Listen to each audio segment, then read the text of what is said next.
Հերիական կապն առանձնահատուկ է Ազնավուրի կարիերայում, քանի որ նա ֆիլմի սցենարի համահեղինակն է։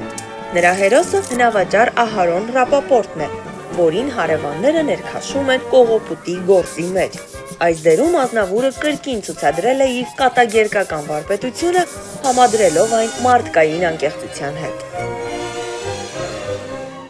Մոնժեկլու կատակերգությունում Ազնավուրը խաղում է հրեա թափառաշրջիկ Ժերեմիի դերը։ Նա հիանալիորեն փոխանցել է այն մարդու կերպարը, որը կառչած է իր արմատներին ու ավանդույթներին, բայց պատրաստ է մեծ արկածների։ Ֆիլմում նկարահանվել է նաև Պիեր Ռիշարը, Բեռնար Բլիեն և Ժակ Վիլիերեն։ Գյուղում անցկացրած տարիները ֆիլմում Ազնավուրը մարմնավորել է 15-ամյա Ժուլի Պապիկին։ Սա հուզիչ դրամա է, որը պատմում է առաջին սիրո, դեռահասության շրջանի և անդառնալի կորիստի մասին։ Ֆիլմում հնչում է Ազնավուրի և Կարվարենցի համատեղ գրած երգը, որն արտացոլում է պատմության ողջ հուզական մթնոլորտը։ Ծովալճակ դրամատիկ թրիլերում գլխավոր հերոս Թոմասը ապրում է իր խնամակալի մաֆիայի պարագլուխ Թոնի Կաստելանոյի հսկողության տակ, որին մարմնավորել է Շարլ Ազնավուրը։ Այս դերը բավականին անսովոր էր Ազնավուրի համար, քանի որ նա հանդես էր գալիս որպես դաժան և ազդեցիկ հանցագործ։ Արարատ ֆիլմում Ազնավուրը խաղում է Էդվարդ Սարոյանի դերը, որը հայտնի կինոռեժիսոր է և նկարահանում է ֆիլմ «Հայոց ցեղասպանության» մասին։ Նրա դերը շատ խորհրդանշական է, ներկայացնում է արվեստագետի հայացքը ազգային ողբերգությանը, ուժեղացնում է ֆիլմի հուզական ազդեցությունը։ Հայր Գորիո դրաման ծնողական անմնացորդ սիրո մասին է։ Շարլ Ազնավուրի այս դերը դարձավ նրա կինոկարիերայի գլուխգործոցներից մեկը։ Մարմնավորելով համաշխարհային գրականության ամենաբարդ և հուզիչ կերպարներից մեկին, նա ստիպեց հանդիսատեսին հուզվել և կարեկցել հայրական սիրո Քրիստոսին Հայր Գորիոյի համար։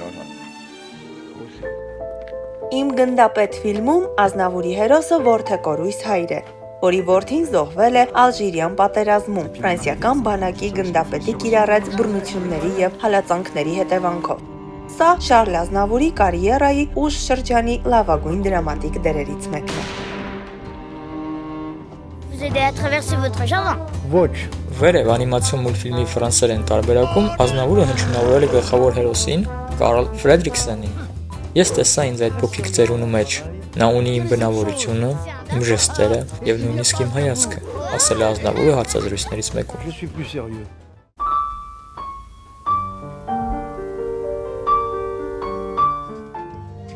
Մահից մի քանի ամիս առաջ մեծն շանսոնյան որոշեց իր նկարահանած տեսանյութերից ֆիլմ պատրաստել։ Ազնավուրը Շարլի աչքերով վավերագրությունը դարձավ հրաժեշտի յուրօրինակ նամակ, որում ոչ թե լեգենդար աստղն էր, այլ մի մարդ, որը կանգնած էր տեսախցիկի հետևում և սիրում էր կյանքն իր բոլոր դրսևորումներով։ Պարոն Ազնավուրը կենսագրական դրամա է, նվիրված մեծանուն շանսոնիեի ծննդյան 100-ամյակին։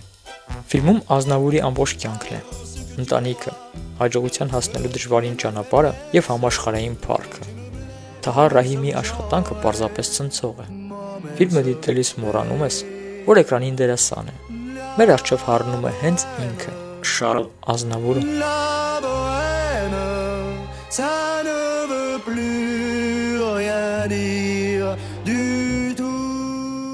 Կինոաշխարհը բարձր է գնահատել մեծն շանսոնիեի տաղանդը։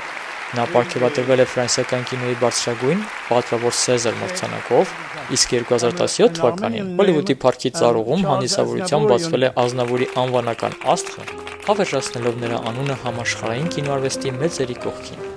Շնորհակալ ենք, որ մեզ հետ միասին վերհիշեցիք մեծն շանսոնիեի կինոաշխարհը։ Մնացեք կինոասենքի հետ։